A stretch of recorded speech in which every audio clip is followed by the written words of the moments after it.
Just last week, U.S. intelligence analysts projected that Afghanistan's civilian government in Kabul would fall to Taliban militants in a matter of weeks. It just took a few days in actuality.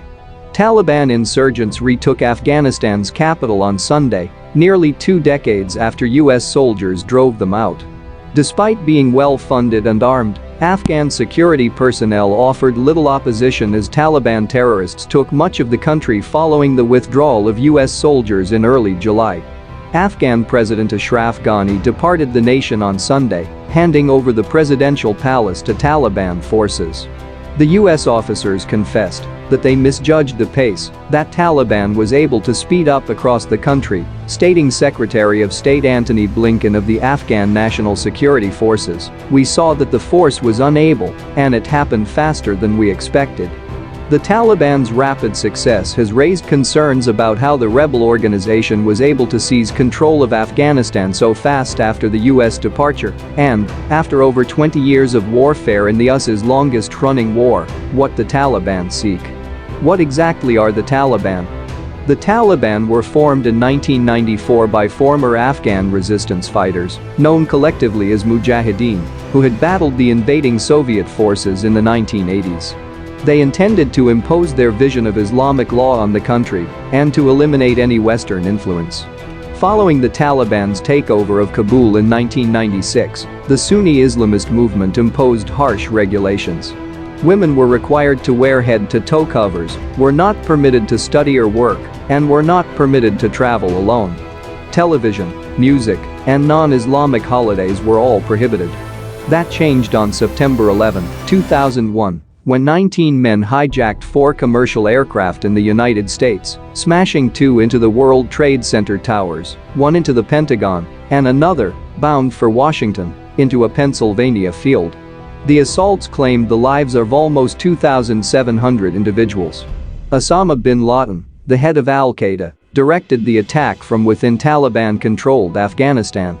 Less than a month after the assault, U.S. and partner forces invaded Afghanistan with the goal of preventing the Taliban from providing a safe haven for al-Qaeda and preventing al-Qaeda from utilizing Afghanistan as a base of operations for terrorist activities. The Taliban have waged an insurgency against NATO forces and the U.S.-backed Afghan government in the 2 decades since they were deposed. Who are the decision-makers? Maulawi Haybatullah Akhundzada, a prominent religious cleric from the Taliban's founding generation, leads the Taliban. He was proclaimed Taliban commander in 2016, following the death of the group's previous leader, Mullah Akhtar Mohammad Mansur, in a U.S. bombing in Pakistan. At the time, Afghanistan Analysts Network's Thomas Ruddick speculated that the new Taliban commander would be able to integrate the younger and more militant generation. Another significant role is Taliban co-founder Mullah Abdul Ghani Baradar, who was freed in 2013 after being detained in Karachi, Pakistan's biggest city, in 2010. Baradar is the group's political committee chairman, and he recently met with Chinese Foreign Minister Wang Yi. What did the Taliban reach an agreement with Trump?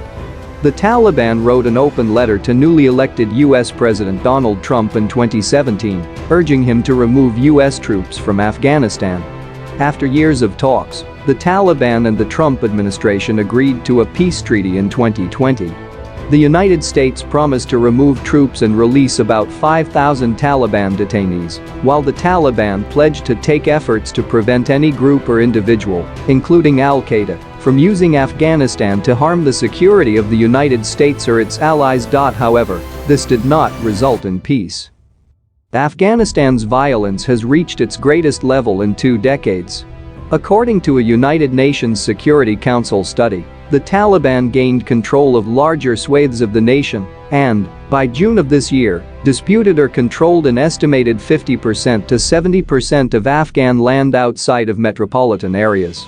The study warned that an empowered Taliban constituted a serious and growing threat to Afghanistan's government. According to the assessment, the Taliban leadership was uninterested in the peace process and looked to be focused on improving its military position in order to gain leverage in discussions or, if necessary, to deploy armed action. The Taliban's rhetoric remains uncompromising, and it shows no evidence of decreasing the level of violence in Afghanistan to permit peace talks with the Afghan government and other Afghan partners, the study stated. What are the Taliban's objectives? The Taliban has attempted to portray itself as different from the past, claiming to be devoted to the peace process, an inclusive administration, and ready to retain certain women's rights. According to Taliban spokesperson Sohail Shaheen, women would be permitted decades ago when women's rights were severely curtailed. The United Nations Secretary-General, Antonio Guterres, stated in a tweet that hundreds of thousands of people were compelled to escape due to claims of serious human rights violations. International humanitarian law and human rights, particularly the hard-won victories of women and girls, he added. According to Amin Saikal, author of Modern Afghanistan, A History of Struggle and Survival, the Taliban do not want Afghanistan to become a pariah state and wish to continue receiving foreign funding. As far as their ideological commitment is concerned, they have not really altered, Saikal added. Why were the Taliban so effective against Afghan forces? The United States has spent more than $1 trillion in Afghanistan over the last 2 decades. It taught Afghan troops and police officers and gave them with cutting-edge equipment. According to a United Nations Security Council report issued in June, the Afghan forces totaled 308,000 troops as of February, much exceeding the estimated number of armed Taliban militants, which varied from 58,000 to 100,000. But, in the end, the Afghan troops were no match for the Taliban. Carter Malkasian, a former senior assistant to the chairman of the U.S. Joint Chiefs of Staff and author of The American War in Afghanistan, A History, claimed Afghan soldiers lacked cooperation and morale at times. The more setbacks they suffered, the worse their morale got, and the Taliban became more confident. Afghan troops have had morale issues as well as a lack of motivation to combat the Taliban for a long time, he added. The Taliban may portray themselves as individuals who are opposing and fighting occupation, which is very close to what it means to be Afghan. That is considerably more difficult for the government or armed forces fighting for the government to assert. Taliban spokesperson Shaheen claimed they were not shocked by their military offensive's success. Because we had roots in the people, because it was a popular revolt of the people, and because we knew we had been saying this for the previous 20 years, he explained. However, no one believed us. And now that they've seen it, they're taken aback because they didn't believe it before. Could the US have predicted the Taliban's return? Just last month, prominent officials in the Biden administration predicted that the civilian government in Kabul would fall within months. Now, legislators are pressuring the Biden administration for explanations and evidence on how US intelligence could have made such a poor assessment of the situation on the ground. Texas Representative Michael McCaul, the top Republican on the House Foreign Affairs Committee, has called the situation an unmitigated disaster of epic proportions, while Senate Minority Leader Mitch McConnell has said everyone saw this coming except the president, who publicly and confidently dismissed these threats just a few weeks ago. American officials have voiced dismay at the incapacity of the now-defunct US-backed Afghan government to safeguard major towns and areas from the Taliban, despite setting out a strategy to do so during his conversations with Biden and other senior US authorities. The lack of opposition that the Taliban experienced from Afghan forces has been quite unsettling, according to Defense Secretary Lloyd Austin.